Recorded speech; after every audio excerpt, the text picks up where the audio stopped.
No, Only I hate. hate on cards. All right. Okay. Okay. You wanna start this? Okay, let's do it. Three.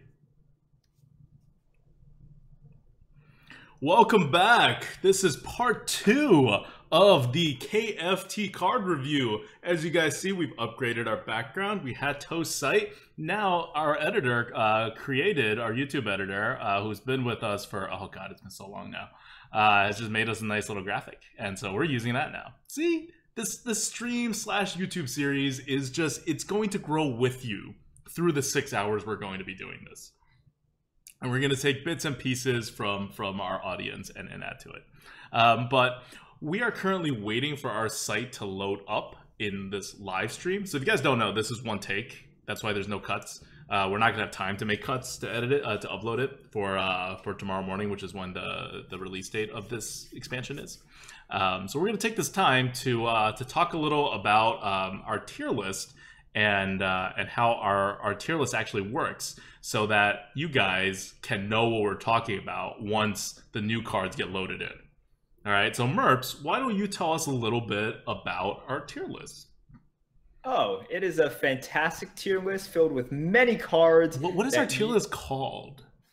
Oh, that's fantastic. I believe it is called the Lightforge tier list, named after the 12-win key that you get for, I guess, getting 12 wins. Yes. Yeah. And what does our tier list do? Our tier list basically tells you the score of cards, not like, man, I am pretty tired. But basically, the score that you see here in the tier list reflects kind of the quote average score, I'll call it, right? So this is the score of a card that takes into account all of the synergies that you will on average encounter, sort of the average curve that you will have as well. So these scores will basically say, okay, you should have like 1 or 2 taunts in your deck. You should have like, half of a Murloc in your deck, and then they'll give you the score based on that. So these scores basically take all of those situations into account. They also take into account sort of different archetypes and how often you will get those. So if you are a player that loves to play aggro hunter, like I do, you might look at some of the hunter cards and say, well, I don't understand why a control card like Infest is so high, right? Like, I don't like the card. And it is because sometimes you will be like Advocta and play Control Hunter. Hashtag Control Hunter. And I will admit, kind of.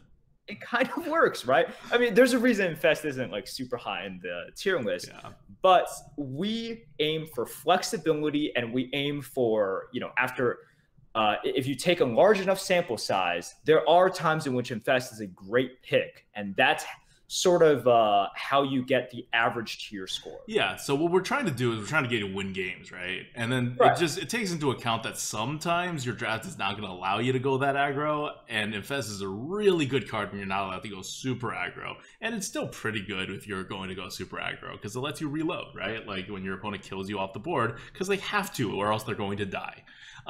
So if you get a whole bunch of minions you Infest, that's fine. I'm going to go into a little bit more technicals about the tier list. You see a bunch of numbers here. It's always centered on 100. That is the average card. And I'm saying this because what's loading right now is not going to be centered on 100. And what's being published tomorrow morning, which is when you're going to be watching this on YouTube, is going to be centered on 100. So the numbers are going to be a bit different.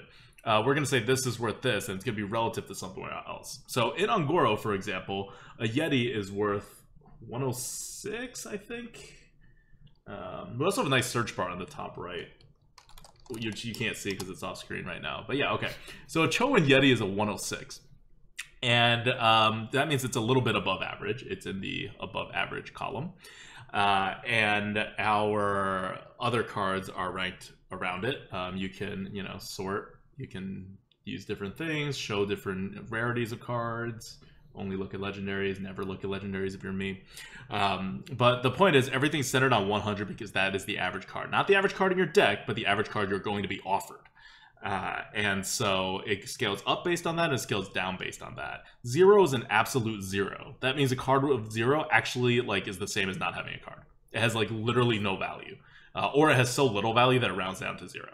And if you're wondering what rounds down to 0 means, what I mean by that is there's a whole algorithm behind this thing. This is not a bunch of numbers that we sit around at a table and we make up. It used to be in our old tier list, we had a bunch of things tied on strings in like these lists that we kept on like notepads, like not physical notepads, like notepads in like a Word doc. And we said, oh, if we moved a 2-3 up, then all these 2-3s have to move up if it's a curve consideration. And then we got a little more sophisticated. We started tying a bunch of things together, and we started saying, oh, if there's more weapons for the rogue, then, you know, Bloodsail Raider should get higher, and it should get higher by X% because that's how much, like, additional initiative and, like, you know, stats it's going to get. And so by the same assumption, we should move the other cards up by X% because Dread Corsair is being, you know, lowered in mana cost and all that. Fine. So eventually we realize that everything is connected because that's how this game works. And now, whenever you move one card by anything that it shares with any other card, so like if I think the 5th health over the 4th health on a 3-attack minion is worth a little bit more now in this meta than it was in the last meta, and I would never say that, the algorithm would actually determine that based on what your expected matchups are on the board, on both on your curve turn and afterwards. It just automatically moves everything. And then we do things on top of it, and we tell it how it's going to move. We look at a lot of curves. There's a whole lot of math involved. If you ever think that you're never going to use math and you're in like high school or college right now, you're probably right, but you're probably not out there making algorithms about this. I thought I'd never have to use math again. I was wrong. I was wrong. I am woefully ill-prepared and learning math every time I do this. So that's what's actually happening behind the scenes. So it's kind of like fairly sophisticated and lets us do things like change all the cards whenever a new card gets added without seeing anything, without gathering any stats, without doing any of that. Because the problem with stats is, of course, that they're gathered from the average player who does not, like, or at least most of the stats are, that's how you get a lot of them, who do not play the game in the optimal way. And you're trying to play the game in the optimal way. And when you have someone like numero uno in North America here in the arena, you know what the, like, you're a lot closer to what the actual right answer is. And so what we've done is we built an algorithm that kind of captures as much of it as we can, right? So that it's literally our brain uploaded into it. And how we value things, like everything has in the background, and we're gonna start showing these a little bit, you know, maybe towards the end of the year. But everything has like card advantage values, tempo values, reach values, curve values, situational playability values. Everything has all these factors, and they get mixed in certain ways, and we can move levers around to see if your deck is faster or smaller, all this stuff. So it's not all built out yet. We're not gonna be done until next year. So if you're waiting for like the Lightforge drafter or the Grinning Goat card drafter, hold your horses. This is not a hype video. This is an anti-hype video. We have a tier list. We like our tier list. It's been hooked up to the algorithm for a bit, but it's getting more and more hooked up as we add more pieces to it. And so that's why it's taking longer and longer to load. You didn't have to call it an anti-hype video. It's a hype-killing video. It's saying, no, there's this amazing thing, and you're not going to get to see any of it for like 6 months at least, probably more. But I'll get to play with it, so I'm pretty happy.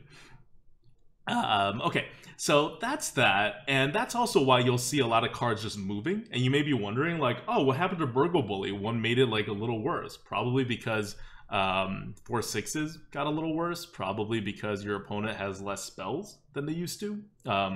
Because spells are, like, rated worse now than they were before, and there are, you know, maybe fewer ones, or maybe the classes that you expect to see in the arena change a little. That probably do use stats on. Anything your opponent does, we use stats on, and it's fine. Because it's your opponent. They're going to be your opponents.